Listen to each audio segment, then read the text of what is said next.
The river had set its winter face, a hard sheet glazed by breath and by night. I came to it the way I come to all work, by routine and small obediences. The canyon walls rose in fixed arguments, black with damp where sun could not find them, pale where frost had climbed and lingered. I parked well back from the ledge and carried the kit down in stages so no one piece learned to outpace the others. Tripod on a shoulder, total station, cradled in a padded case, survey tape looped through a glove like a patient leash. The clinometer rode against my chest. The field notebook lay in the pocket where it always lives. The radio checked in with a crisp little throat clear and then kept its counsel. My contract read mapping and winter condition assessment. It did not say rescue or speculation.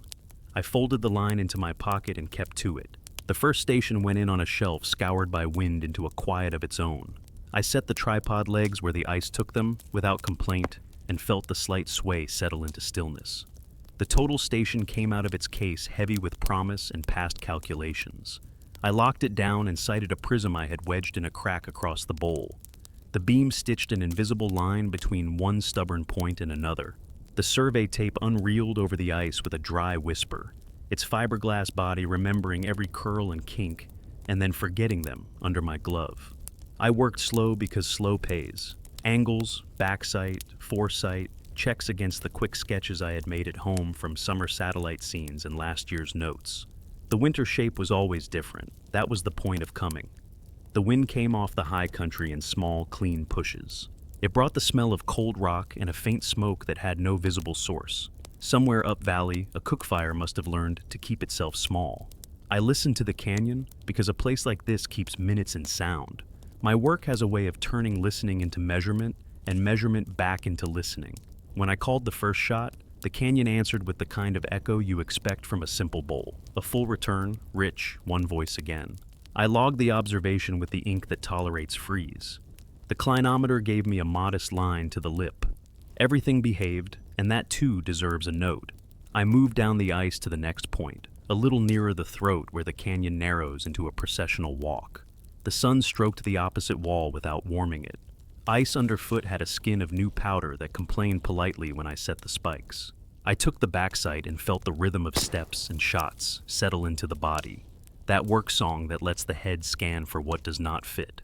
On the second call, the echo returned twice. Once as the canyon, once as something finer riding under it. The second voice was thin and came a breath late, as if the wall had decided to count what I did. I looked for obvious tricks, a side niche, a shelf undercut, a broken slab angling sound. The shape could have made a double. The field will grant you simple reasons if you ask without pride. I wrote double return, likely shelf, monitor. The radio gave a single crackle the way it does when the hand on the other end thinks about pressing the switch and then decides against it. The tape tried to skate away. I set a small snow anchor and fed it through, then walked the line toward the pinch. The frost there had a faint shine, like a skim of sugar. I bent to check it with a blade and found air under the glaze where a pocket had formed, cold pooled in a little cell with edges so neat it looked intentional. I kept my glove over the hole and felt it breathe. A steady draw and exhale against palm leather. You feel that now and then in winter valleys when pressure and temperature trade places on a whim, but this felt paced. I marked the pocket on the sketch and wrote watch for cadence. From the third point, the canyon answered in a manner that put my teeth on edge. I called the shot and the echo came once, then again after I shifted my weight to stand easier, then again when I sealed the notebook with my chin because I needed both hands for the station. Not loud, not showy, just a count that matched decisions. I said the time out loud to myself, not as a number, but as a word to cut the thread between cause and return. The echo waited, and then whispered back the count I was not keeping. I do not write such sentences often. I wrote it now. Place realism asks for tests before stories. I set a simple run of flags across the ice at knee height, and walked beneath them from the wide bowl into the narrowing throat. I time my steps by breath because breath is a clock that does not lie to its owner. When breath changed, the echo changed. When I stopped and held breath, the canyon made the smallest sound, as if the ledger had learned to carry my pause. I am not a believer, and I am not a showman. I checked for the things that have fooled me before. I broke the line, walked back along a different arc, let the radio sit open on the ice. I tapped the case, then waited. The canyon answered once in its body, then whispered once in its fine, hidden voice, as if confirming the tap. The map in my notebook began to disagree with the one in my head. Contours I had expected to sit cleanly along the walls seemed to tug a little inward, like fabric cut on a bias. The clinometer angle to the lip did not change, but the feel of the walk between points shortened a hair, as if the straight line had learned a slight curve. Spatial drift happens in winter, when the cold leans on perception.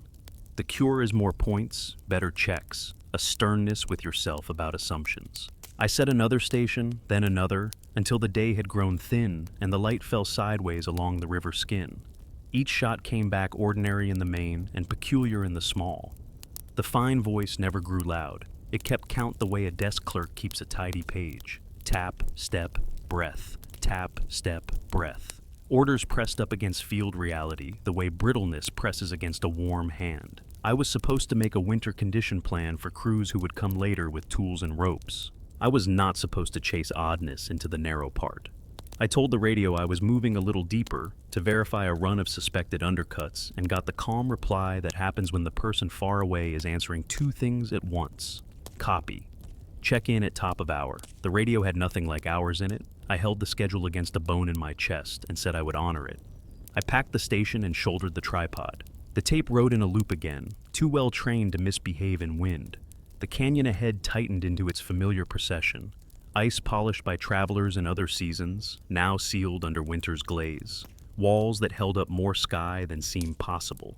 I walked to the place where snow lifted in a sigh along the floor and set a benchmark on the wall, a small painted tick that would survive storm and thaw and tell me if the place moved between visits. The paint lightened as it set, then dried into a flat mark with no poetry in it.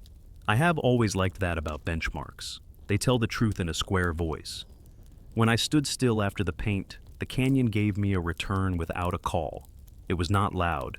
It was not request. It was an arithmetic. You stood. 1. You breathed. 2. You put your hand on the wall. 3. I removed the hand, and the fine voice stopped. I was alone again with the big body of sound and the stillness of cold stone, which is the kind of company I trust. I wrote the behavior down in the smallest script I use, as if keeping the letters compact would make the fact itself less likely to wander on the page. Then I did the thing every worker does when the work starts looking back. I shrank the experiment until it was no longer an experiment. I measured slope with the clinometer, noted cornice shape, tapped the ice with a spike, and listened for hollowness, as if that were all I had come for. When I turned to go, the radio breathed once in a soft carrier that did not resolve into speech, the way a throat clears when it has not yet found what to say.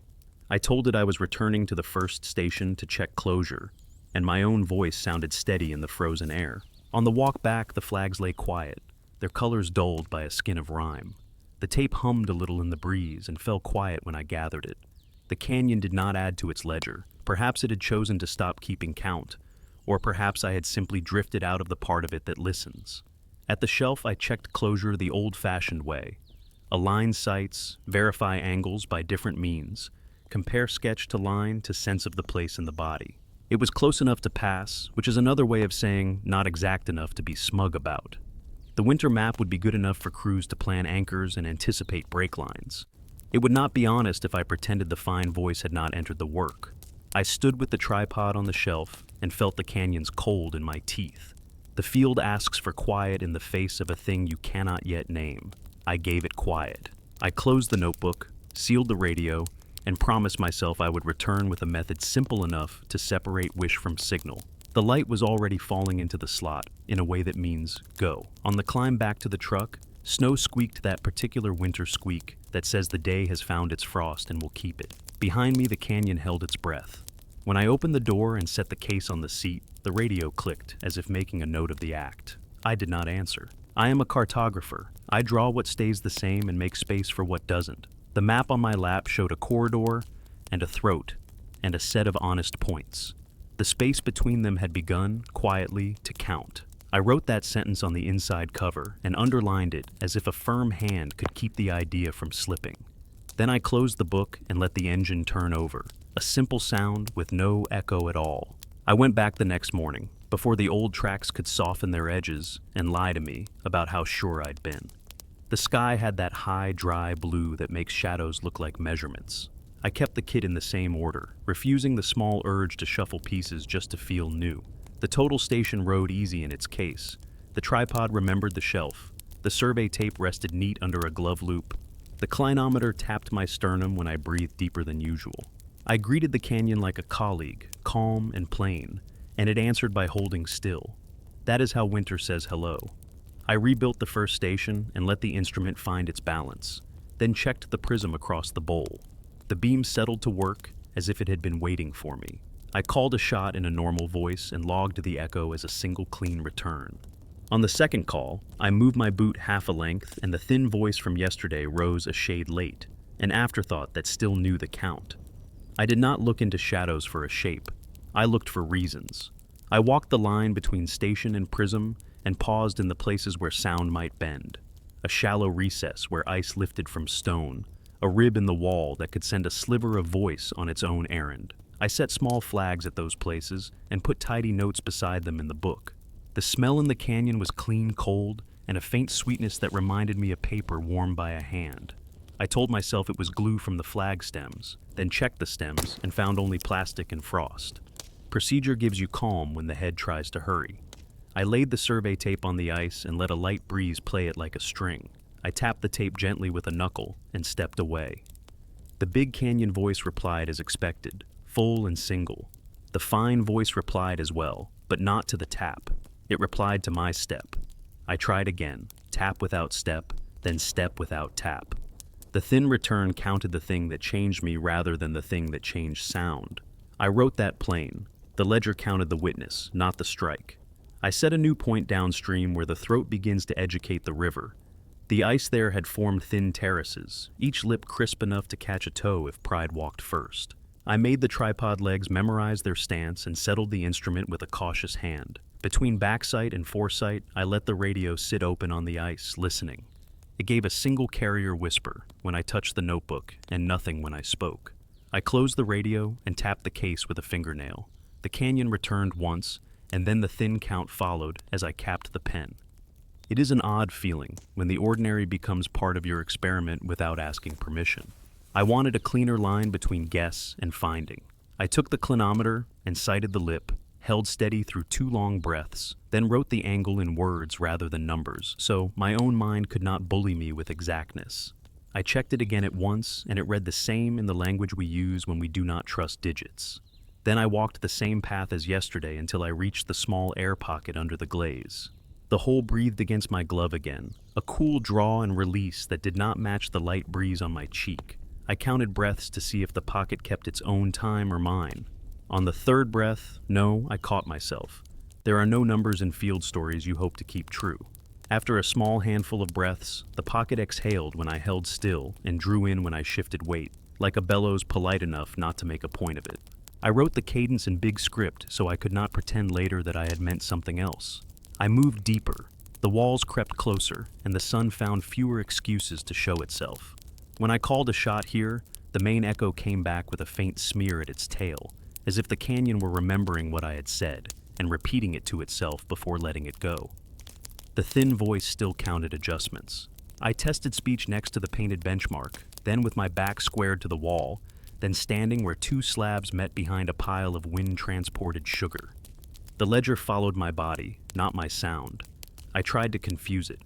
I set the notebook on the ice and stepped away, then used the radio on a delay like a person who cannot decide what to say. The canyon took the radio's breath as background and waited for my heel to shift. When it did, the count resumed. I wrote, twice, as if writing twice could slow the pulse in my neck. It was time to risk a small break in the routine. Orders asked for condition lines, hazard notes, anchor options, and the kind of plain language that keeps later crews honest. They did not ask for ledgers. I told the radio I would extend the run a short distance into the narrower walk to verify wall geometry where the map and my body had disagreed. Copy, came the reply, then a beat later. Report at midday. I answered with the word understood, and did not mention that my workday sits inside the light, not the clock. The walk into the pinch felt shorter than the sketches suggested. The flags behind me made a modest spine the breeze could not quite decide to lift. The tape whispered once and then hung quiet as if weighing its own behavior. I set another station where the floor gently tilted toward the far bend. When I took the back sight, the prism seemed to lie a hair inside its crack, as if the crack had learned a new angle overnight. I checked from 2 stances and made the same face both times. Maps love loyalty, rocks do not promise it. I noted a likely freeze-thaw creep and then told myself to behave better than the word likely. On impulse, I tried a different kind of signal. I hummed very softly, not a tune, just an even thread of sound over the top of the breath. I kept face still, feet planted, hands quiet. The big canyon voice took the hum and handed it back normal. The thin ledger voice waited until I swallowed, then answered with a soft tick, like chalk on stone. I felt the old stubbornness rise, the one that has gotten me through long loops in weather, and also into small troubles that could have been avoided. I told that part of me to hold a little distance and stood silent until silence felt like a tool and not a posture. Evidence wants patterns. I set small trials, a single heel lift, a finger curl inside the glove, a chin tuck to close the notebook with the bridge of the nose because hands were busy on the station. The ledger followed the motions I could not perform without joining myself to them. It ignored the motions I could externalize, as if it kept account of the body rather than the world. When I thumped the tripod with a knuckle, the big canyon voice returned. The thin voice waited until I shifted weight, then replied. I walked away from the station and let the flags sway on their unknown. The ledger stayed quiet. I returned to the station, set my feet exactly where I remembered they had been, and the ledger resumed its small arithmetic. I was careful to keep fear from dressing itself as meaning. Fear likes a tidy story. Meaning takes more work. I talked through my notes into the radio as if to an assistant who would ask nothing and remember everything. Observation, I said. Secondary return appears to correlate with operator motion rather than acoustic event. Hypotheses.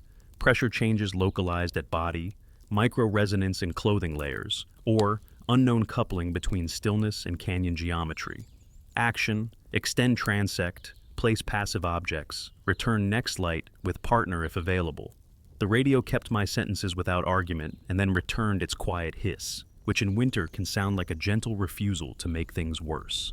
I set a passive test. I cut a small wedge of ice from the glaze and let it fall from the glove height. The canyon gave me the main voice and a handful of tiny reflections from terraces and ribs.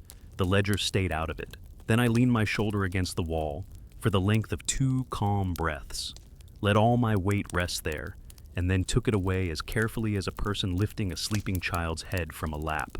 The ledger spoke once, a soft, almost mechanical mark.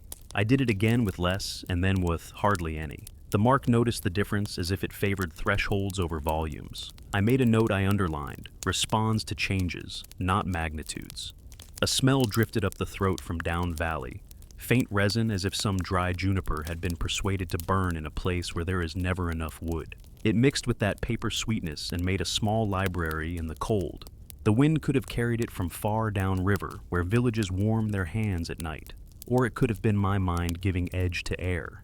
Smell is a loose witness. Still, I marked it because a loose witness sometimes remembers the thing a careful one misses. Light thin to shade, that particular step toward blue that tells you afternoon has reached the point of choosing whether to hold the temperature or let it fall. I packed the instrument, painted a second benchmark opposite the first, so the pair could argue with each other later, and made a closure check that satisfied me without letting me preen. Before turning back, I stood in the pinch where the walls stared each other down and made myself into a citizen of the canyon for a handful of breaths. No tool, no voice, no motion. The ledger stayed quiet, and that quiet felt as informative as any mark. Perhaps the Count wants the story of decisions, not the fact of presence. I whispered, "I'm leaving," to test words alone, then took a full step only after the words were finished. The ledger waited until the step. On the way out, the flags clicked once as Frost let go of a thread. The radio coughed in that throat-clearing way that means the distant operator has returned to your channel. I said I was on my way back to the first station to check closure and would return to the vehicle while light was a friend. "Copy," came the voice, then, "Bring your best anchor notes." I smiled at that, a human request in a day that had been keeping score without using language. I stopped at the air pocket and felt its small breathing one more time. It drew in when I crouched and exhaled when I rose, polite, patient, as if I had given it something to do. At the shelf, I closed the loop again the old way and let the results sit beside the feeling in my legs. Close enough, not pretty enough to brag about. The map draft had begun to buckle thinly where the corridor tightened, as if paper itself did not like the idea of representing a place that keeps books on the living. I put a fingertip on the painted tick and felt the stone's cold behave itself. No drift yet, not in a way that would hold up in the kind of conversation the office likes to have. I wrote the words "return with partner" in a hand that does not often ask me twice. The radio said nothing, but when I snapped its belt clip closed, the canyon made a small count as if to mark the gesture. I did not answer. I gathered the kit in the same steady stack as morning, climbed toward the truck with breath for a metronome, and kept my eyes on the part of the sky that stays honest even when echoes learn to speak. The cold took the teeth of the wind and left the gums, steady pressure without bite, the kind that makes a person patient. I returned with a purpose narrow enough to survive contact with the place. Test the painted marks, watch whether the wall had learned a new position in the night, learn if the ledger cared about stone the way it cared about me. The truck's door thudded behind me like a small decision finding its end. I carried the load in 2 trips because that is how nothing falls. Tripod first, then the case with the total station tucked like a living thing, tape looped into a docile coil through the glove, clinometer ticking its small heart against my chest, notebook writing where it always does, radio clipped where the hand can find it without asking the eyes. The river ice wore the polish of a night without weather, and the canyon walls gave back the kind of silence that makes ritual feel earned. At the shelf, I rebuilt the first station and watched the bubble settle, as if it too had needed a moment to remember its work. I sighted the prism across the bowl and let the beam do its stitching. The backsight came honest, the foresight agreed, the instrument felt loyal. I wrote that in the field book, in plain words, and then gave myself the permission to examine the marks. The first tick sat on the wall in its square little certainty, paint that had set into the pores and flattened to a worker's tone. I aligned the scope to it and breathed the way you do when steadiness becomes a kind of listening. Stone did not declare itself moved. My hands, though, made a small adjustment. They did not remember choosing, a half memory from the body that says the angle was once a hair friendlier. I do not trust hairs. I seek only those differences that survive being looked at twice. I set the staff beneath the tick and walked back to the instrument. The scope found it without complaint.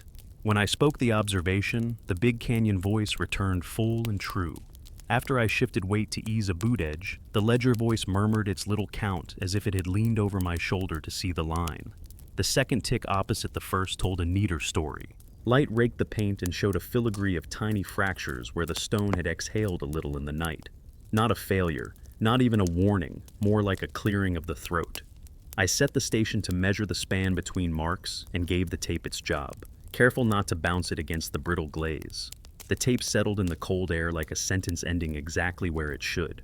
On the first run, the distance felt honest by touch and eye. On the second, my body wanted to shave a whisper of length from it. I forced that feeling to sit in the back row and tried again with the station's patience in charge. The numbers the instrument would have offered remained unspoken. I wrote the judgment in language, careful and spare, no drift detectable within the day's light. Possible micro-change felt, not proven. Return and recheck.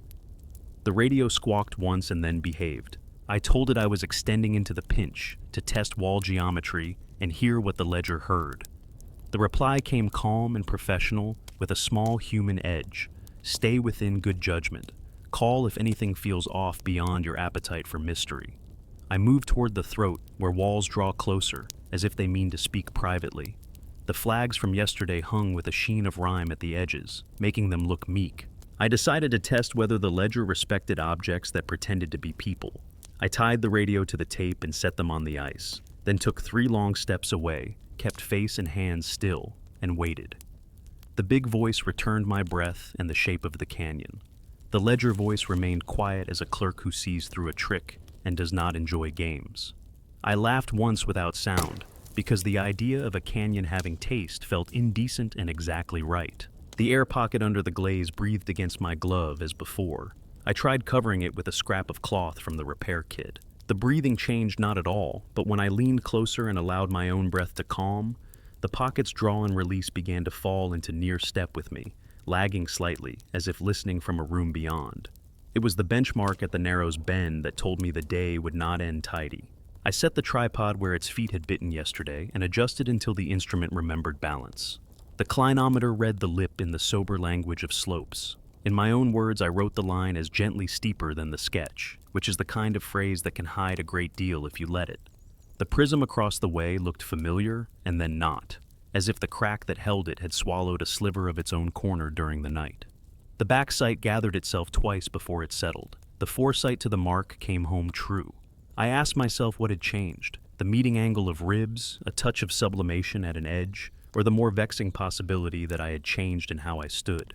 I reset, eyes closed for a breath, feet set as they had been, spines stacked. The difference shrank as if embarrassed to be seen.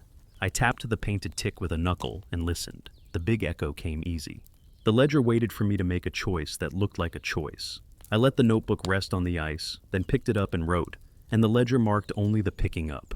A feeling crept through my gloves, a very slight tremble in the stone at wrist height, the kind a building might give when a train far underground passes a switch.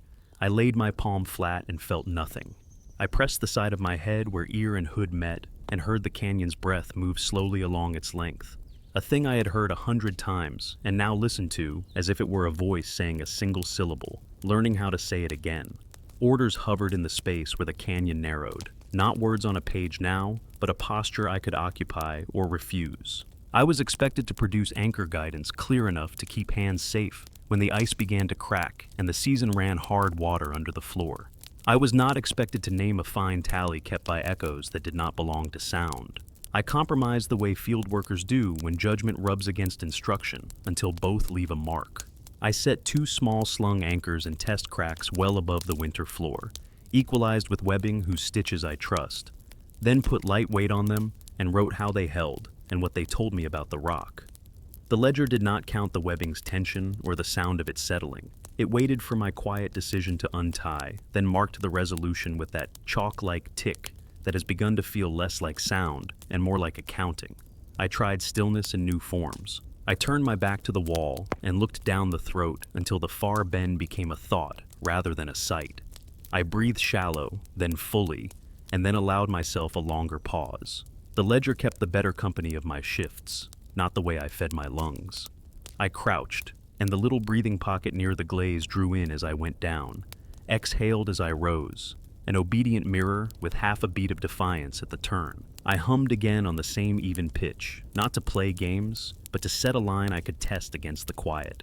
The big voice treated the hum like a guest and seated it where it belongs. The ledger waited. When I swallowed, there came the soft mark. It was not imitation. It was enumeration, and the subject was me. At midlight, a skein of high cloud pulled thin over the canyon, and the air took on that paper-dry smell that comes from sun on old wood, though there is no wood here. The sweetness folded into it until the place smelled like a room where maps live. I stood between the opposite ticks, a small citizen at a surveyor's tribunal, and felt the idea form that perhaps one mark had drifted the width of a paint hair, while the other had remained stubborn. I wanted to measure that drift and tell it what it meant.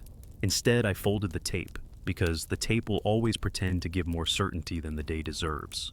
I closed the instrument case and let my palms heat the latches. I told the radio I was returning to the shelf to check closure and would be out before the canyon decided it was night. The reply came with a note of relief I recognized as not entirely about me. On the walk back, the flags ticked softly as the rime shed in tiny films. The floor had gained a sheen, so thin you could mistake it for confidence. When I passed the air pocket, I did not test it. There are moments when a witness needs to be left alone to see if it keeps its courage. At the shelf, I ran the closure in the old way. It came back within the tolerance a conscientious person can live with. That satisfied me enough to make a plan. Tomorrow I would bring a colleague, someone who knows the work but not my head, someone who would stand where I stood and not chase meanings that fly when you run. I wrote the plan in the margin in a hand that tells me later what the mood had been when I wrote it. The letters looked modest, which is the style I prefer when I am about to ask someone to enter a place that keeps score. As I gathered the rig for the climb, the canyon gave one last ledger mark when I lifted the total station into its case.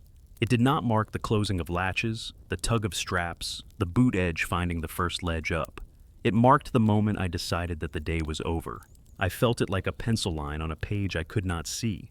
It felt fair. I climbed steadily, cheeks prickling where air reached between hood and mask. At the truck, I set the case on the seat and let my gloved hand rest on the fabric a breath longer than needed. The radio coughed with the same small courtesy it had given all day. I did not answer, not yet. In the field notebook, on the inside back cover where I keep the sentences that do not fit anywhere else, I wrote a new one. The canyon listens for the hinge, not the hammer. Under it, I drew a little box and wrote, "Bring another set of ears." Then I closed the book and let the engine start with its plain, reliable churn, the only sound here that refuses to keep a ledger. The colleague met me at the turnout while the sky still wore its pale bone color. She stepped out with the sort of quiet grace that belongs to people who need their hands for the work, and not for speaking. We kept greetings short and work-like.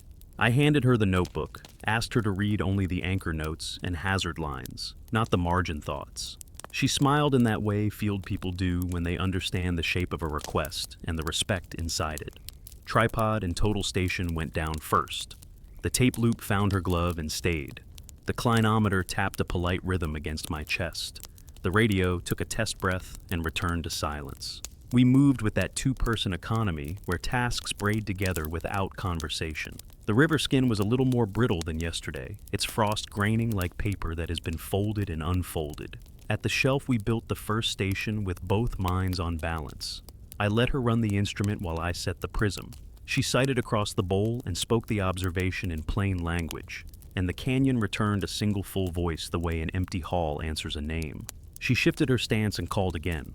I watched her feet, not the wall, watched the tiny adjustment of weight that no one registers unless they live by tripods. The main voice returned as before. The fine ledger voice came a breath behind, soft, exact, as if someone in a side office had made a mark. I did not look at her face. I looked at the bubble, at the hairline of frost on the tripod feet, at the threads of rime that the flags wore on their edges. "Did you hear that?" she said, without letting the instrument know she had changed subjects. I heard a small second. I said, "Yes. Try stillness." She steadied her shoes, kept her ribs quiet, and spoke without moving hands. The ledger stayed quiet. Then she rolled a shoulder the smallest amount, and the mark returned. She said, "Not sound." I answered, "A count." We carried the line toward the throat. On the way, we paused at the first painted tick. She ran a finger close to, not on, the mark, and said it had set well into the pores. The opposite tick wore a fine lace of microfractures that she also noticed, attributing them to the stone's small night breath. I told her about the air pocket under the glaze. We crouched over it together, and she cupped a glove above it without touching. It drew in when she sank lower and exhaled when she rose, that same small courtesy of breath for breath. "Pressure play," she said, then frowned at her own certainty. Or something that likes to look like it. She placed the radio on the ice beside the pocket, open but quiet. The canyon ignored it. When she lifted the radio to clip it back to her belt, the ledger ticked once as if it had waited for her decision to end. At the bend where the walls begin their conversation, I handed her the notebook with the anchor sketches and asked for her own without telling mine. She read the stone, as I had, like a kind of weather. She chose a crack above shoulder height that pinched toward the back, equalized two slings with a small angle and a neat overhand backup, then set her weight carefully until the webbing's weave sang the smallest note. The big echo returned the working sound of nylon and glove. The ledger waited for her to undo it, then marked the release. "It tallies the end of a choice," she said, almost amused. "A bookkeeper with manners." We made another set on the opposite wall, a mirror of the first, and the count behaved the same. It did not care for the work of forces, only for the hinge where resolve changes direction. We pushed a little deeper, measured with care, language in place of digits so the brain could not pretend to precision. The instrument's patience kept us honest. The tape spoke its dry whisper and fell quiet. The clinometer line to the lip read the same in words as it had yesterday, yet the walk between stations felt trimmed, as if the space had learned thrift. She felt it too, and described it in the same spare way, which told me my head had not invented it to soothe or to thrill. The flags along our back trail made a thin, bright vertebrae that the light pressed in on without moving. We stood still where the corridor narrowed, and let our presence decide nothing. The canyon returned only its broad body of sound. We hummed the same even thread. The big voice seated it where it belonged. The ledger held its breath. When I swallowed, it ticked once. When she settled a knee to adjust her stance, it ticked again. She wrote a neat line in her own pocketbook. Counts the carrier, not the signal. We needed a cleaner test, something that would satisfy a reader who did not wish to be impressed. I suggested a blind. She would work the instrument with eyes closed while I acted as the mute world, then as the moving witness. She found the bubble by feel, called the shot into the canyon with that steady voice field workers learn when wind tries to steal syllables. The echo came once, whole. I, standing still, lifted the radio antenna without touching the button. No ledger mark. I then shifted half a footfall on my heel. Language stumbled at the edge. I corrected it inside, not on the page. And at that human hinge, the ledger made its quiet mark. She did not open her eyes. Again, she said. We repeated the pair 3 times, moving the instrument between runs, refusing pattern, and the ledger remained loyal to the idea rather than to any one place in space. Smell found us then, a leaf-thin resin folded into the clean cold, as if a cedar plank had warmed under window light far away. The sweetness of paper joined it, that strange library scent that had no right to winter stone. She smelled it too and did not try to name it. Presence, she said, of something that prefers counting to speaking. We kept working, because keeping hands busy is the way to hold steady when a story tries to tell itself too soon. I called in a hazard line for later crews in plain voice over the radio.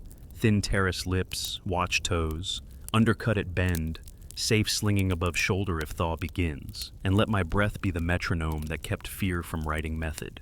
We set a temporary benchmark on the floor with a short stake driven at the edge of the glaze where it could test honest lift.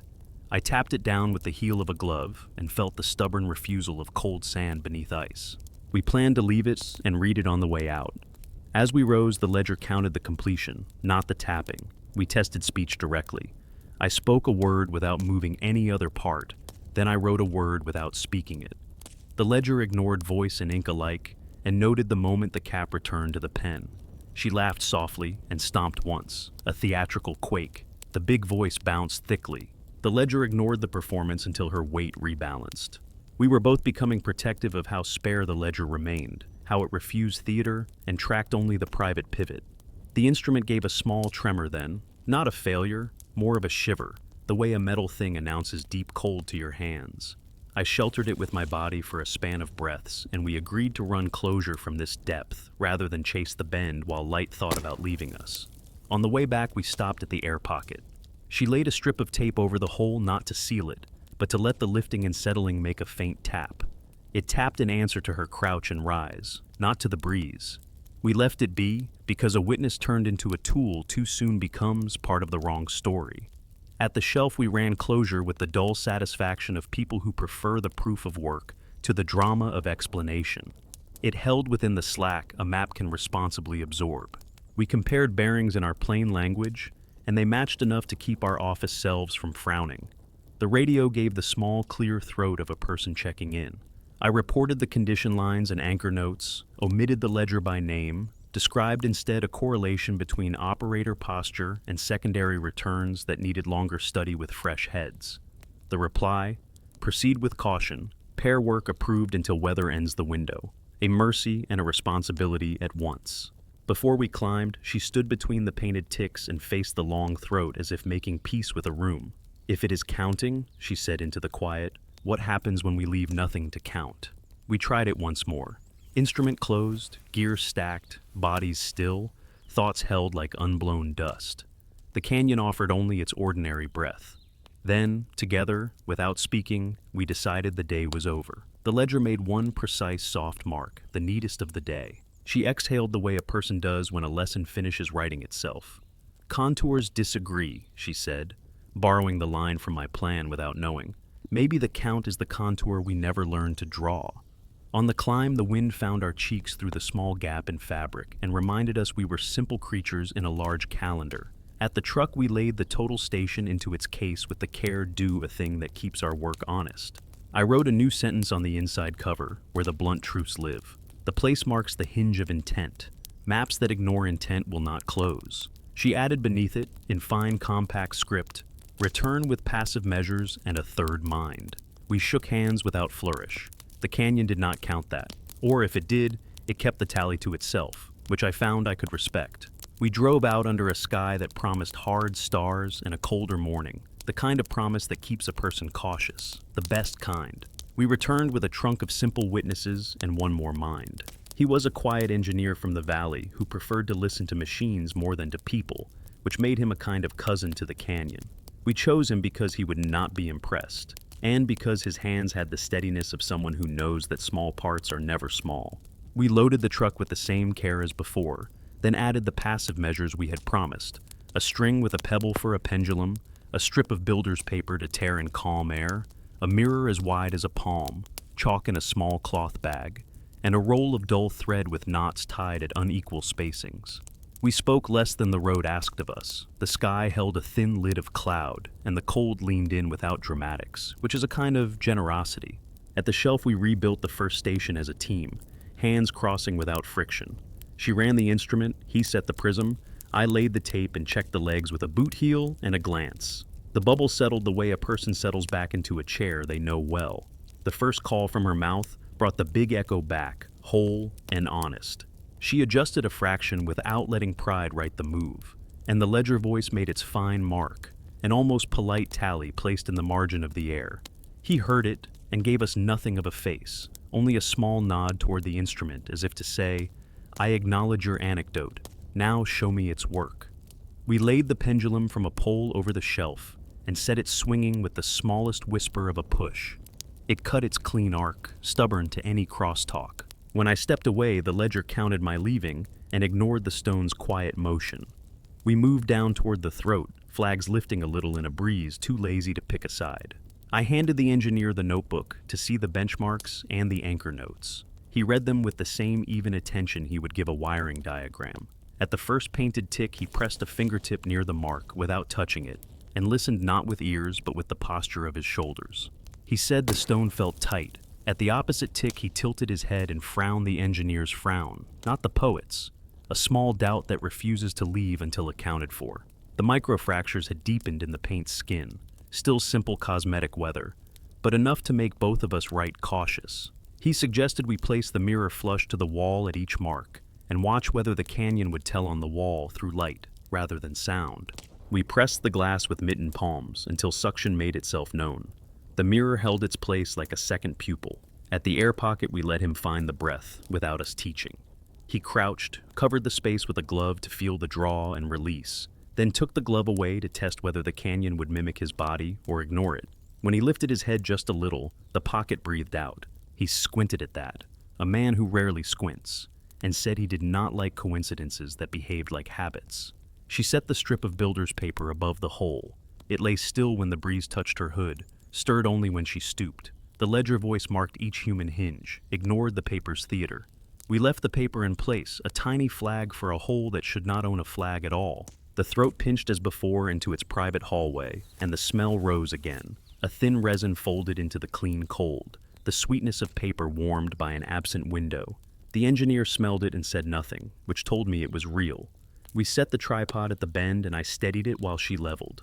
The engineer took the dull thread and strung it across the corridor at shoulder height, not soft against stone, a line that would report tug without sound if the air tried anything we were not clever enough to notice.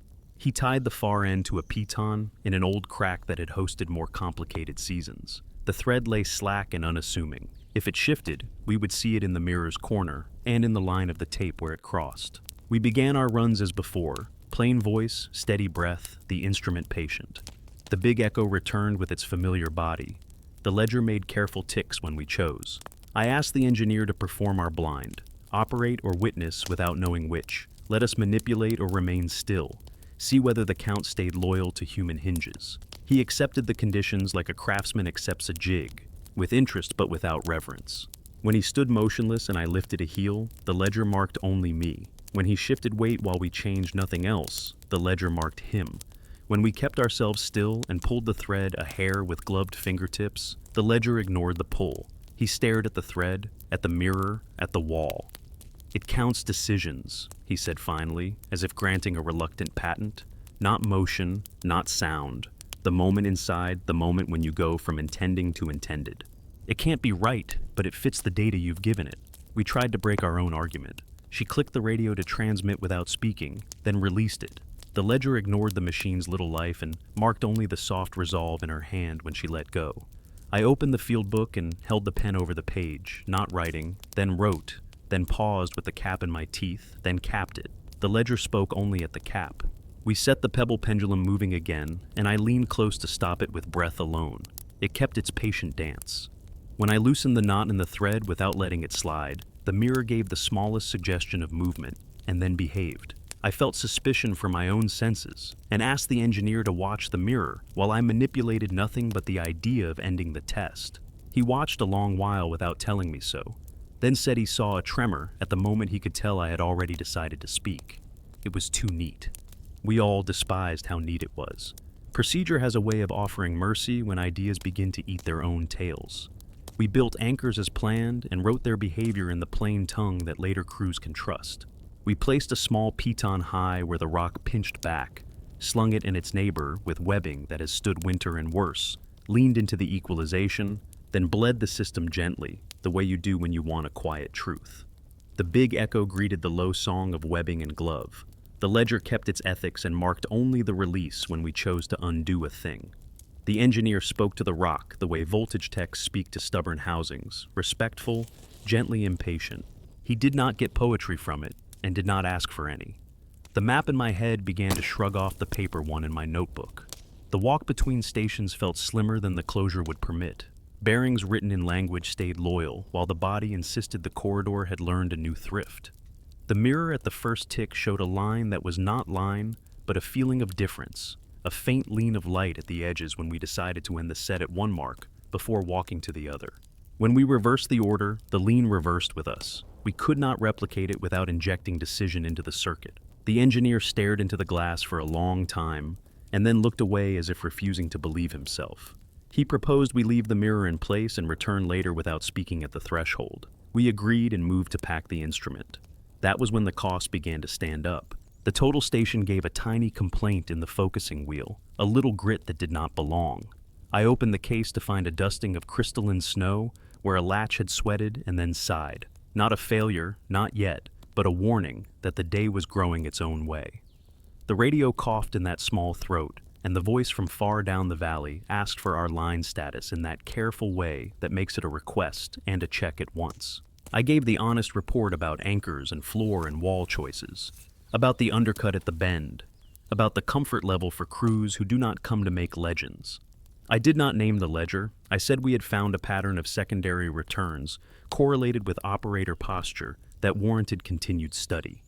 The reply gave us a day more, no more, which is a gift and an order in a single breath. We set a last passive test. The engineer laid the chalk bag open on a flat stone ledge and dusted a fine sifting across the dull thread where it crossed the corridor. If the air learned to move without us, the chalk would tell on it. We stood a few steps back and made ourselves blank for a slow count that happened entirely in the body. No numbers, just the length of breath without story. Nothing stirred. Then, together without speaking, we chose the day to be done. The ledger voiced a single clean mark. The thread showed no shift, the chalk no track, the mirror no lean. The canyon's big voice held its ordinary. We looked at one another and admitted what the place had been trying to teach. Our measurements could close and still not contain the part that listens for intent. On the climb, the wind pushed our cheeks and the cold found the seam at the bridge of the nose. At the truck, I set the total station into its case with a tenderness that hoped to borrow luck. She wrote on my inside cover beneath the previous lesson, "When contours disagree, honor the feeling and the closure both." The engineer added below in small print, "Return with a plan that can keep human hinges out of the circuit." We stood there a moment longer than was required. The canyon did not count that extra time, or maybe it did and kept it private, which felt like a courtesy I was grateful for. We drove off under a ceiling of light that had not decided its color yet, the mirror riding in a nest of cloth, as if it had started to remember something we could not see. We spent the evening in a warm room down valley and wrote a protocol that felt like a map of motion rather than place. The three of us agreed to make our decisions in ink away from the canyon, then carry those decisions into the throat as tasks rather than choices. We hope to move as a script does, the hinge already passed when the actor breathes. I drew a route sheet in the field notebook with small boxes and short verbs, sealed the page with tape so it would not tempt revision.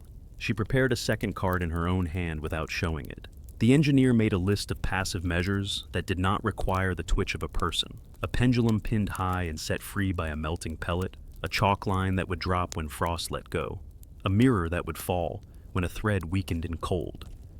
We were trying to keep our hinges elsewhere, or earlier, or small enough that a canyon could not hear them. The morning carried that dry high blue that winter keeps for its good days. We loaded quiet. The total station sat heavy and sure in its case. The tripod remembered my shoulder, the tape rode in a gentle coil through my glove, the clinometer tapped at my sternum in the rhythm it knows, the radio kept its breath. At the shelf we rebuilt the station by rote, then stopped. Before entering the test, I opened the notebook and read the protocol aloud into the radio so the valley would know the shape of our caution. Follow the written steps without adding to them. Do not improvise. Place passive devices. Keep speech simple. Execute in order. Stop. If the canyon's count confuses the work. The reply came back with that valley steadiness that makes a person slow down and tell the truth. We began where the painted ticks stare at one another. I did not choose a stance. I took the stance the page told me to take. I did not decide to call a shot. The page told me to call. The big echo returned like clockwork. The ledger voice, a chalk-soft tick, did not answer. It felt like being ignored by a clerk who knows you have already filed the form. She read her card and took her step. Still no count.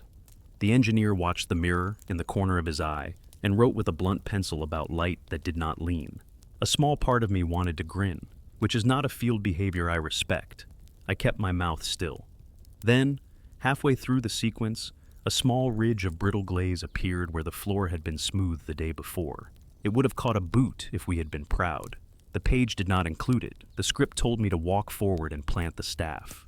I hesitated a breath, measured the new lip with the clinometer, not because slope mattered, but to give my hands work that would not throw the test. Then stepped a half span to the side and placed the staff where it would not chip the ridge. The ledger marked that pivot, soft and exact. The script resumed and the count fell quiet. We had our tidiest lesson yet. The canyon heard the hinge that belonged to a deviation, not the obedience inside the plan. We set the passive measures beyond the pinch. The engineer fixed the pendulum under a small cornice with a pellet that would loosen slowly with warmth from the winter light. No hand would start it. He laid a chalk thread across the corridor, with knots set to fall when frost thinned, and nested the mirror at shoulder height with a stitch of thread that would go brittle in time. He wrote the hour in his book, not numbers, just where the sun stood, the color of the cold, the taste of air, and drew a small diagram a child could follow. We stepped back until our presence felt less like a question. Nothing moved, which is a kind of report. Now we tried the second idea, shifting the hinge far away. The valley operator agreed to speak a single word through the radio at a time she chose without telling us. When the word came, one of us would act by the book, without first agreeing to it in the body. We stood between the painted marks, each of us holding still without pretense. The radio clicked. A calm voice said now, not dramatic, not whispered. She lifted a heel by the measure her card allowed. The big echo did its honest work. The ledger sounded at the moment her body began to move, not when the voice in the radio spoke from far down valley. If the canyon could hear intent, it preferred the hinge local to the actor. When my turn came, I tried to obey the voice with a mind as blank as I could make it. Blank failed. The ledger answered the instant that failure shaped itself into motion. We wrote it down without arguing. The smell, cedar warmed by invisible window, paper at the edge of singe, rose again from the throat. The engineer did not comment. He simply leaned nearer to the mirror and checked the line of a scratch we had learned to trust on its surface. No lean. He crouched by the air pocket under the glaze, left the builder's paper above it, and set his own breathing to a slow quiet that had no lesson in it. The pocket breathed with him as before, a polite echo of the body. He placed the radio beside the hole and left it open but mute. The canyon treated the radio like furniture. We pushed deeper by the script, pausing where the page told us to pause. Anchor notes came out of us in that plain voice that turns risk into common sense. Sling above shoulder on the right-hand wall, where the crack pinches back. Avoid the terrace lip mid-corridor. Expect hollow under the glaze near the bend. Those sentences found the air and settled into it. The ledger did not count speech. When we reached the next station site, The page told me to hand off the instrument. I did so, a clerk's motion. No count. She leveled and called the shot. No count. Then the engineer raised a hand without speaking, because something about the prism across the bowl asked for it. He adjusted the wedge that holds it in its crack by the small amount a craftsman allows himself when pride is not in the room. The ledger marked that choice the way an auditor marks a margin correction. We broke for a stillness the script required. I stood with the staff under my palm and tried to become part of the shelf. The canyon returned only its big breath, the slow pull and sigh of air through a long stone throat. The world felt honest in that kind of quiet. I whispered to the book that I had felt a need to stop for reasons the page had predicted, and that the ledger had respected the ahead-of-time hinge. Pleased would be the wrong word, but relief lives close to it in winter and shares its coat. On the way back, we passed the passive devices and found their status unchanged. The pellet under the cornice still slept in its lash of ice. The chalk thread lay where we had left it. The mirror sat with its small scratch level to the world. We left them to listen on our behalf. At the shelf, we ran closure the old way, and closure held within the slack a field person keeps under the tongue for luck. We reported our anchor notes and condition lines, and then, in the careful language that speaks to policy without flattering it, I described a verified pattern, a secondary return that aligns with the operator's decision points and ignores machine drama and passive motion, a count that falls away when work follows a committed script, a tick that arrives when reality asks for a deviation. The valley voice stayed quiet a breath longer than usual, then approved a final day to read the passive measures and lift the mirror. We packed with a gentleness that came from liking our tools and from knowing they had more to tell. Before leaving, I stood between the painted ticks and placed the route sheet against the wall, palm flat over the taped page. I felt the cold steady in the rock, a temperature that belongs to time rather than weather. I said aloud, for the benefit of my own head, that our next map would keep space for the part that listens, that we would draw what stays the same, and leave a margin where hinge lives. The ledger spoke once when I chose to take my hand away. Fair enough. On the climb, the wind threaded the gap between hood and mask and found skin. The truck's door took the weight of the case and closed with that workday sound I have learned to trust. On the inside cover of the field book I wrote, in the modest hand that belongs to facts, a script quiets the count, deviation wakes it, place keeps a ledger of hinges. The engineer added beneath, passive measures pending. She wrote under that, return at first light, read what moved without us. We drove down canyon with the sky holding on to its pale color and the mirror riding on a bed of cloth, a small square of light that had begun to feel like a witness that might yet learn to speak. We walked in before the light had chosen a color, the kind of gray that pulls edges out of hiding one at a time. None of us spoke on the drive. The protocol lived between us like a folded map we were careful not to crease wrong. At the turnout, the air had the taste of bare metal. The total station rode steady in its case. The tripod leaned against my shoulder as if remembering. The tape made its small, dry whisper when I uncoiled it to check the hooks. The clinometer tapped its quiet metronome against bone. The radio tested its throat and fell back to listening. We shouldered down to the shelf the way you carry a stretcher, deliberate, footing agreed upon in advance. In the book's inside cover I had written the evening before. Read passive measures first, then rebuild the line, no improvisation unless safety says so. If safety speaks, we listen to safety first. The shelf looked almost too honest. No new spall on the ledge, no fresh rhyme on the old flags, just the slightly dull shine winter gives to things it intends to keep. We rebuilt the first station by rote, then set our eyes down canyon. The mirror we had nested under the pinch looked like a small square of sunrise that had lost its memory.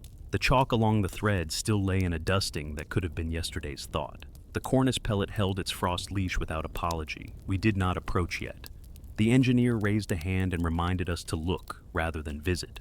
He took a long breath from the place behind the ribs, where patience lives, and gave the corridor the kind of attention a machinist gives a housing before the first wrench touch. Nothing jumped. That was the first report of the day. The walk toward the passive set felt a shade longer than the map promised. That old argument between body and book resumed with the politeness of colleagues who intend to keep working together despite disagreements. I wrote the feeling down in a line that would not embarrass me later. Walk stretched slightly, bearing steady, closure to be checked.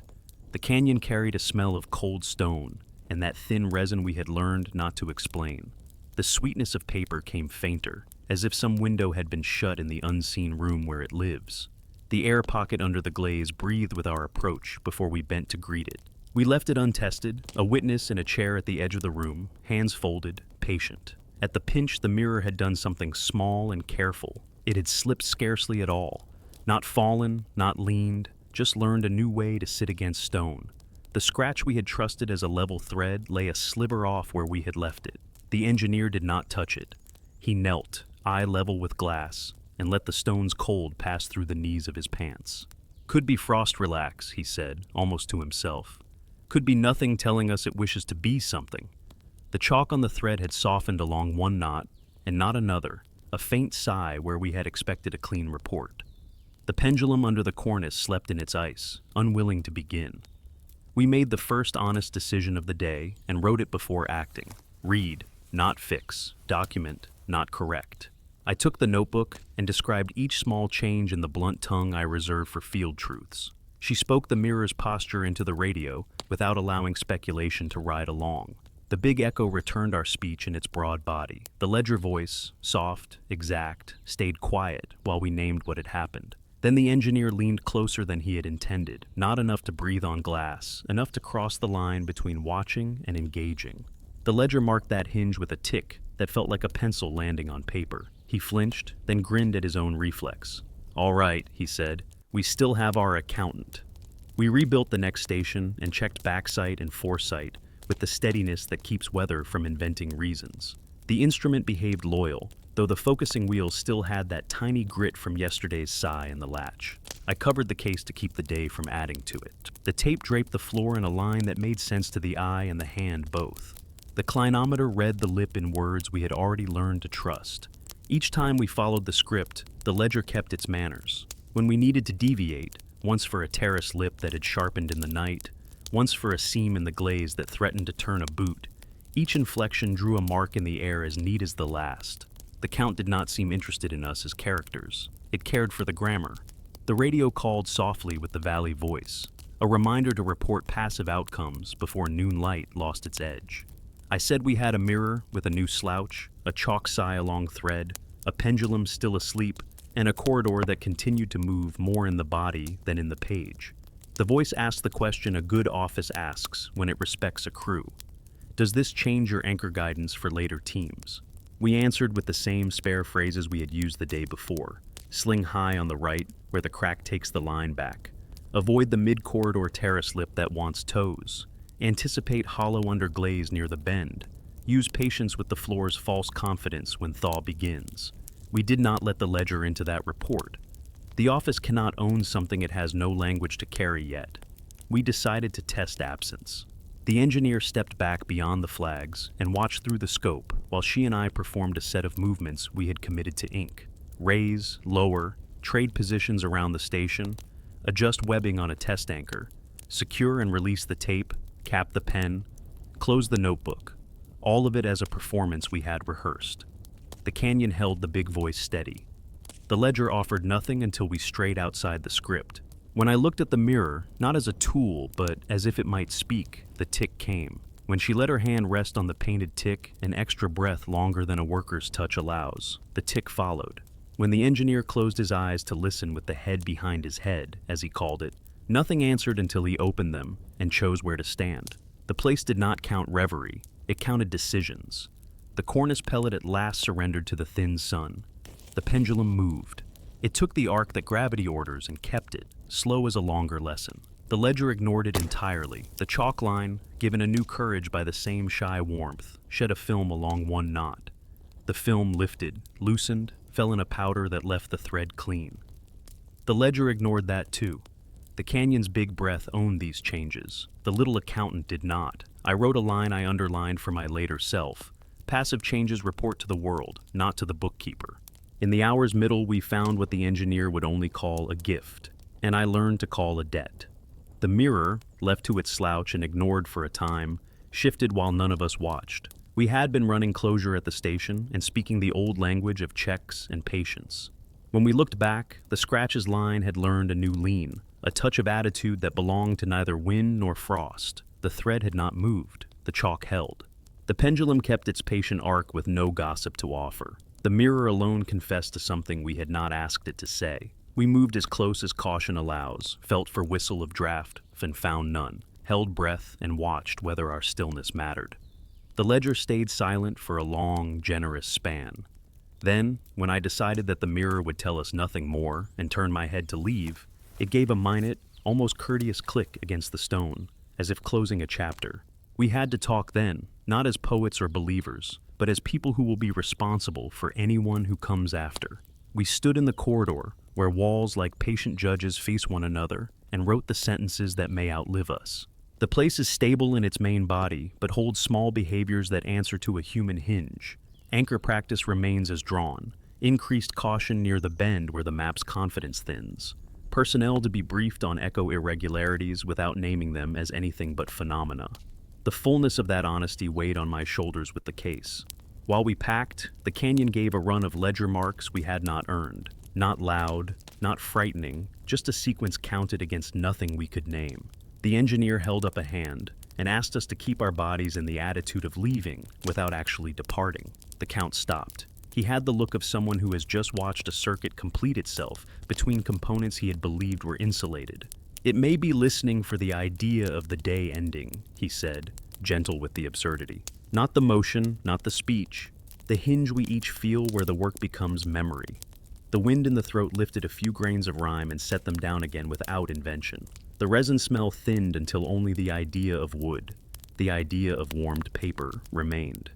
We climbed the first steps of the shelf, and then stepped back down, because I had remembered the air pocket witness and wanted to read it once more at the edge of our departure. It breathed in as we crouched, breathed out as we rose, faithful and small. I did not put a glove over it. Some witnesses deserve to be believed on their own terms. At the truck, we set the total station in its case with respect born of a day that had stayed inside its own rules while showing us where our rules were not enough. On the inside cover of the book, I wrote a sentence I had not known I would find. Maps that listen must leave white margin for hinges. Closure can be true and still be incomplete. She signed under it with her neat hand and added an anchor note phrased for crews who trust wood and webbing more than words. The engineer wrote, in his small practical script, "Mirror learn to slouch, thread clean, pendulum honest, bring a way to draw intent without drawing people." I could not yet imagine the instrument that would do that. The canyon will not change for our imagination. We drove down valley under a sky that had finally decided to turn blue, the color that makes stone look like a ledger written in ink that will not fade. I kept the radio quiet on the seat beside me and listened to the silence of things that had stopped counting for the day. In my head, I began to sketch a map I did not know how to draft. Contour lines that bend where decisions live, small symbols for painted ticks that may drift in meanings we cannot hang a number on. A notation along the corridor that reads, in the field person's modest script, "Listens here." The work would end tomorrow or the day after, by order. A partial explanation is still a map. It must be. We came back under a sky that felt newly made, high and pale, the kind of light that thins sounds until you hear the small ones you've been pretending are not there. Orders from the valley set a soft boundary around our day. Consolidate anchors, lift the passive witnesses, close the map for winter crews, report in language the office can carry. The three of us agreed on the walk in that we would not chase anything that didn't want to be chased. The canyon overheard us, or I imagined it did, because the cold set its hands on the walls as if to hold them still. I carried the total station low to keep it out of a breeze that had learned to slide rather than push. The tripod rode my shoulder with familiar patience. The tape hung in its quiet loop through the glove. The clinometer tapped its counsel in the same place against the sternum. The radio took a breath, decided against speaking, and became equipment again. At the shelf, we rebuilt the first station and let the bubble settle. The instrument's focusing wheels still had that faint grit, a reminder that weather does not always feel obliged to respect cases and seals. I covered the case after the set and wrote a neat line that would tell my later self I had done what I could. She sighted the prism across the bowl and called the observation in plain words. The canyon returned a centered voice as if to say the day would begin with rules. The ledger voice did not mark the call, nor her shoe's small adjustment. It waited while we worked the script we had written down, Valley. When we finished that sequence and I glanced at the wall, to judge whether its color had changed with the cold, a glance that belonged to a person rather than to a protocol, The ledger gave a single chalk-soft tick, as if placing a dot in a margin. We looked down canyon before moving. The mirror under the pinch kept its new slouch, a posture that made it look less like glass and more like an animal trying not to be noticed. The chalk on the thread held where it had held yesterday, and let go where it had already given up. No fresh betrayals. The cornice pellet had fallen in the afternoon and left the pendulum to find its patient arc. Overnight, the arc had slowed until it was more idea than motion. The air pocket under the glaze sat where we had left it, a witness willing to be boring. We wrote all of that in the blunt language that keeps reports from becoming stories. The office wanted anchor certainty first. We pushed to the bend where later crews would need a truth that did not mind being repeated. Stone there had the look of resolve. We set a high sling in the pinched crack that loves to pinch back, backed it with its neighbor, equalized, leaned, listened. The webbing sang a low note that I have come to trust. We bled weight like you coax a skittish animal away from a trap and logged how it felt. Rough weave settled, no sudden lesson, station honest.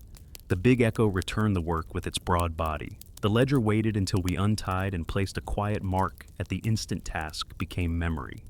The engineer smiled at that, not because it was pleasant, but because it was consistent, and consistency is a mercy. The map drift began again in the small ways that do not impress a camera and rule a life.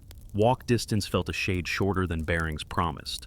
The clinometer's line to the lip read as it had. The slope was the slope, but the space between stations behaved like a person who reduces a story by shaving away what doesn't carry.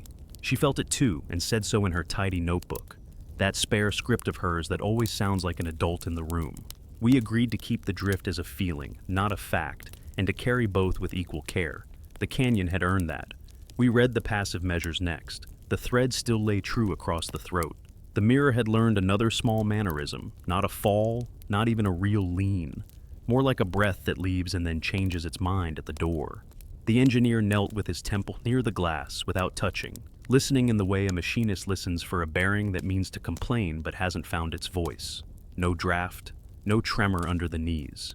The ledger stayed quiet until he shifted from kneel to stand. Then it placed its tidy mark. The air pocket breathed as always. In when we crouched, out when we rose, a decent mimic of sympathy that never quite gave up its independence. I liked that about the pocket. It kept us honest about scale. We began to lift the set. I eased the mirror from the stone and held it square to the world. She brushed the thread clean and coiled it into the small bag the engineer had brought, because his mind knows how to keep trouble from tangling. He took the chalk bag and folded it into cloth. It felt like departure in miniature, each object stepping back into a life where it would be wrapped and stowed and available for a day that might never arrive. The canyon accepted the small subtractions with the dignity of a clerk closing drawers. The ledger did not count our hands on gear. Then, as if to instruct us about what counts and what does not, it ticked once when I chose to leave the pendulum where it was for another hour, not because it mattered, but because I wanted a witness to remain in the room. The engineer nodded without asking. He had thought the same thought, at the same time, and will probably forgive me for writing that down. We ran the line one last time into the pinch, not to discover anything, just to make a winter map that would let other people work without trusting our ghosts. The instrument kept its modest loyalty. The tape whispered and fell quiet.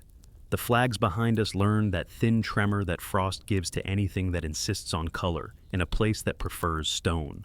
We held to the script, and the ledger respected the discipline. Silent, as long as we did not declare opinion with a glance or a hand that stayed too long on paint. When we reached the narrowest point, the smell rose as it had each day, a dry resin that lives in old wood, a sweetness like paper that has warmed near a window. I wanted to give it a name. I did not. Names end conversations too soon. The radio asked for line status with that valley steady. I reported in the voice I saved for office truths. Anchor sound at the high crack. Terrace lips still hungry for toes. Undercut near the bend holds. Floor glaze wearing a false confidence. Recommend rope discipline on approach and patience with thaw. Passive measures, read minor movement in glass posture without corresponding motion in thread or chalk. No environmental hazard beyond ordinary winter deceit. I left out the bookkeeper. The engineer leaned into the microphone and added the sort of sentence a later reader trusts. We closed the map within the slack, a careful person keeps in mind. The reply approved our exit on schedule. The wind eased in the throat in what might have been relief. We started to pack the instrument, and that was when the canyon narrowed for real, not in distance, but in feeling. Sound goes thin in a tight place when air has to choose between being breath and being voice. The big echo's body shrank until it felt like a hand cupped near the ear. The ledger, quiet for a long run, made a single mark without waiting for us to declare anything. The engineer lifted a palm without speaking.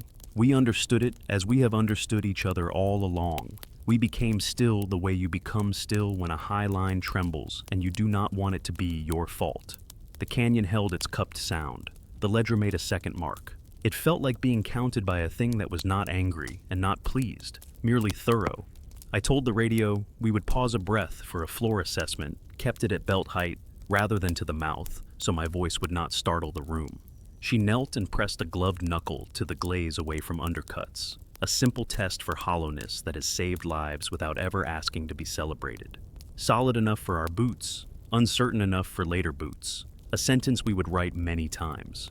The ledger ticked when she decided to rise. The big echo tried to return and found less air to carry it. The engineer's face took on the careful flatness of a person who sets their own feelings aside so that the hands can think. He glanced at the pendulum down corridor, that small witness we had left. It barely swung now, almost stone. He nodded as if a machine had concurred with a prognosis. We did not argue with the canyon. We sealed the instrument in its case, tucked the tape, shouldered the tripod. I stood one more moment between the painted ticks and told the wall, in the same voice I use when the radio is sleeping, that we would be back when the season turned and the river did its louder work. The ledger spoke once at the hinge of that promise becoming action. Fair. We began the climb. At the shelf, the wind found the small strip of skin at the bridge of the nose and reminded me I am simpler than my instruments. We ran closure out of habit. And closure did the quiet favor that habits sometimes do. It held. On the walk to the truck, the flags behind us settled into a stillness that had nothing to do with weather and everything to do with the end of a day. The air pocket breathed one last time under the glaze when we passed, in on our crouch, out on our rise, the simplest echo of the body, willing, precise, small. By the truck, the radio cleared its throat with that valley courtesy. I reported that the line was consolidated, the passive set read and lifted except for the pendulum, the anchor guidance sound for teams that do not come to make legends, and that the corridor continues to keep an account of hinges rather than hammers. I did not say ledger. I do not know if the valley would permit that word in a document. On the inside cover of my book, I wrote a sentence that felt like the kind you underline once and no more. The canyon narrows when we prepare to leave, and counts that narrowing as if it were a choice. She read it and added in her small, neat hand, "Map that listens, room for hinge." The engineer wrote under both, "Bring a way to test intent without bodies. Maybe it does not exist. Bring it anyway." We drove down canyon in the kind of light that decides at last to belong to day rather than to morning. Behind us, the corridor held its breath, the way an office holds its lights a moment too long after closing. The mirror lay wrapped in cloth, like a thought a person is not yet ready to think. I imagined the pendulum still under the cornice, nearly motionless, a quiet bead on a thread between stone and gravity, a single uncounted witness on a day that had otherwise kept the neatest book I have ever not written. Tomorrow, we would end the job by order and tell the truth we could carry. The rest would remain in the white margin I had begun to leave around the lines. I walked in with the kind of quiet a place teaches you when it has been keeping books on your movements. Orders gave us a last window to close the map, lift what we had said, and write the sort of truth a winter crew can carry without catching any ghosts. The sky offered a thin color, not yet committed. We said little. The total station rode steady in its case with the familiar weight of a tool that has done its part. The tripod leaned across my shoulder, the survey tape nested through a glove in its patient loop. The clinometer kept its tactful tap against the sternum. The radio cleared its throat and then behaved. The canyon walls held their faces like clerks with a long ledger open. At the shelf, we rebuilt the first station in silence, practiced into ease. The bubble remembered center. She sighted across the bowl and spoke the observation in plain words, separating work from wonder the way we had learned to do. The canyon returned a single full voice. The ledger voice stayed asleep while we followed our script. I stood a breath too long with my palm against the instrument case, and the count placed a small mark in the air, as if to note the end of whatever thought I had just been thinking. Fair. We moved. Down canyon, the mirror we had nested under the pinch showed the same careful slouch as yesterday. No more, no less. The chalk along the thread sat where it had decided to remain, with that faint sigh at a knot that had already surrendered. No fresh betrayals. The pendulum under the cornice hung almost still, a bead that had decided to be patient. The air pocket under the glaze breathed the same small courtesy it had shown since the first day. A draw when we crouched, a release when we rose, a mimic with pride in its craft. The corridor smelled of clean stone, with a thin fold of resin and paper warmth that had never learned to explain itself. We wrote these in the blunt field language that will not embarrass a person when read later by someone who has to act. We began by closing the line through the pinch one last time.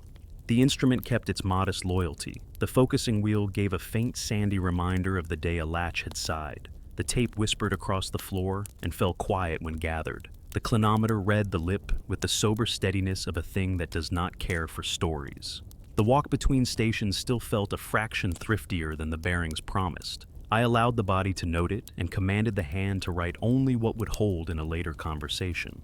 The ledger respected the discipline and kept its manners. Each time we followed the page we had committed to, the air stayed unmarked. Each deviation, however small, drew that chalk-soft tick, always where the hinge inside us turned. Anchor duty came next. We set the high sling at the right-hand crack where the stone pinches back, backed it with its neighbor, equalized, added quiet weight. Listened for the low song of webbing and glove. The rock answered in the way rock answers when it has decided to be helpful. We bled weight and logged the truth of it for later hands. The big echo returned the work with its broad body. The ledger waited until my fingers chose to unthread the knot and then marked the release with neat satisfaction. I found I liked that predictability more than I would have guessed when we first heard the fine whoosh. It was not consent, but it was clarity.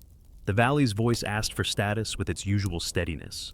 We reported in the language that respects crews and policies. Anchor sound at the high crack, terrace lips still greedy for toes. Undercut near the bend unchanged.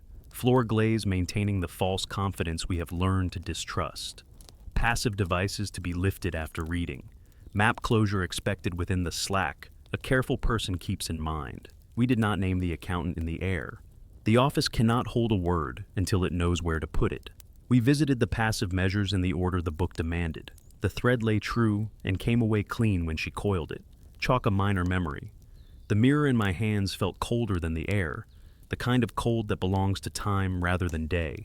Its scratch line told the same small story as before, a posture, not a fall. The pendulum under the cornice received the engineer's steady gaze and offered no drama. He lifted it and held it a breath, not to weigh it, but to let his hands say farewell to the idea of a witness that did not ask to be tallied. The ledger ignored our handling of glass and thread and chalk and string. Then, as if to set its own punctuation mark on the morning, it ticked once when we chose to leave the air pocket untested, a courtesy we did not owe and wanted to grant. The canyon knew the difference between action and attitude.